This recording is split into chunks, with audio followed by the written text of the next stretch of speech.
They smirk. They raise their voice just enough to sting. Their words drip with contempt, not to communicate but to diminish you. They want to see you flinch. They want the satisfaction of knowing they touched a nerve, but you're not giving it to them. Not because you're weak, but because you've evolved past it. You're not their emotional sandbox. You're not their punching bag. You're something far more terrifying. A human being in total control. The kind of control that doesn't react, it responds. That doesn't lash out, it slices cleanly with truth. This is what the ancient Stoics mastered. Not the art of being passive, but the art of being unshakable. And when you embody this philosophy, you don't just survive disrespect. You turn it into a lesson they'll never forget. This isn't some fluffy just ignore them nonsense. No, we're going into the dark psychological core of confrontation and control.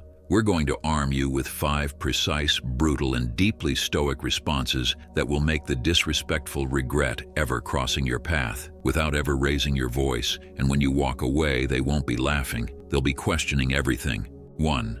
Your behavior is your problem. Mine is my responsibility. Here's what most people get wrong. They think being nice means being submissive, that being calm means being spineless. But the Stoics weren't soft. They were disciplined assassins of emotion. When insulted, they didn't explode. They didn't shrink. They observed, then dismantled.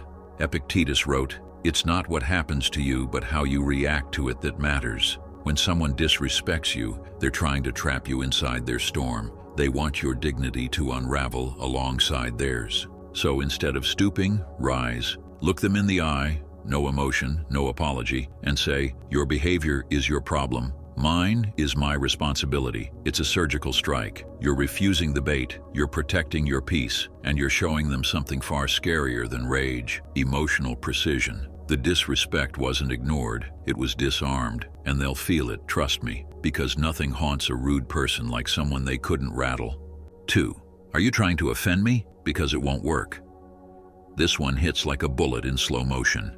Why? Because it exposes the pathetic intention behind their words. It reveals their game, and once the game is seen, it's over. Marcus Aurelius once wrote in his personal journal, "You have power over your mind, not outside events. Realize this, and you will find strength." That's not just philosophy, that's a weapon. Next time someone insults you in front of others, say this calmly: "Are you trying to offend me?" Because it won't work. No drama, no reaction, just a gentle uppercut to their ego. You've just turned their aggression into an embarrassing confession. Everyone watching sees it. Now they're the one looking foolish, not you, because people expect you to either explode or shut down. But when you remain unmoved, you become unreadable, and that scares the hell out of them. 3. You seem upset. Do you want to talk about it or just project it? Here's the brutal truth most people never say out loud. Rudeness is rarely about you. It's about them and how broken they feel inside. Hurt people, but weak people, they project. They bleed their frustration onto whoever's closest. The Stoics knew this. That's why they always looked beneath the insult. Seneca said, "Anger, if not restrained, is frequently more hurtful to us than the injury that provokes it." So when someone disrespects you, instead of absorbing the venom, reflect it. Say, "You seem upset. Do you want to talk about it or just project it?" You're not defending yourself. You're diagnosing them. You've flipped the dynamic. Now they're the one under the spotlight. Now they're the one who looks emotionally unstable, not you. And the best part? You've done it without raising your voice. You've taken their sword and turned it inward, all with one sentence. That's power. 4. I don't argue with noise. Come back when you have a point. This is where you destroy them with indifference. Rude people thrive on chaos. They want you reactive, loud, engaged. But you stay still. Because you don't argue with barking dogs, you walk past them. When someone throws passive-aggressive remarks, cuts you off, or acts superior, stay composed and say, "I don't argue with noise." Come back when you have a point. The air goes cold. The energy shifts. You've just told them, "You're not even worth my attention right now." And attention is power. When you deprive them of your energy, your focus, your emotional reaction, you're starving their ego. And there is no greater punishment than being ignored by someone who could have destroyed you. This isn't arrogance. This is strategic control. 5. You have no idea who you're talking to.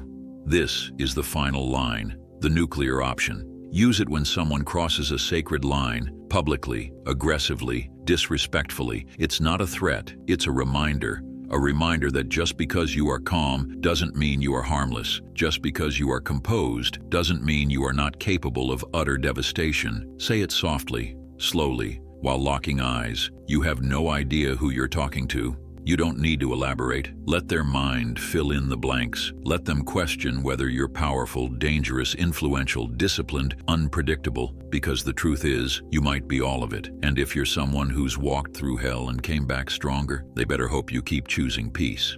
Never let them see you break.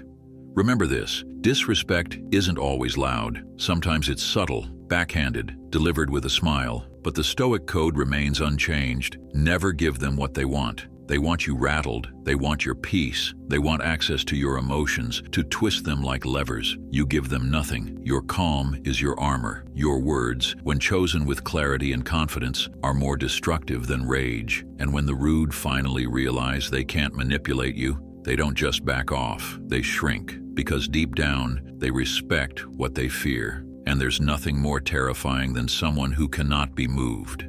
Turn disrespect into dominance.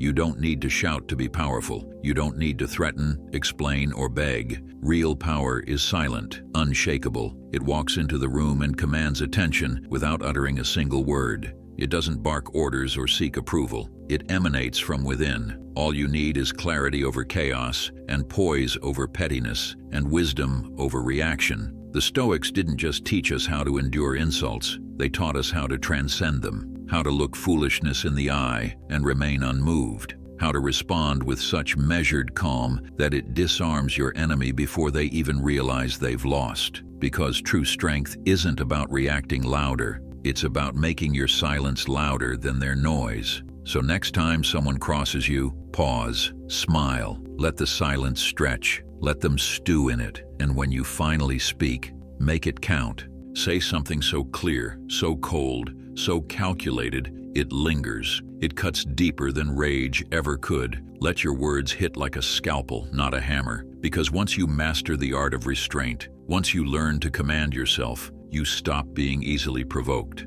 You stop giving people power they never earned. You become dangerous, not because you shout, but because you don't have to. And that's when they start to fear you, not for your anger, but for your control. If you found this video helpful, hit the like button and also drop a comment below and tell me what's your go-to response when someone disrespects you. And if you're not subscribed yet, join us for more wisdom on how to stay unshakable in a chaotic world. Thank you for watching. I'll see you in the next one.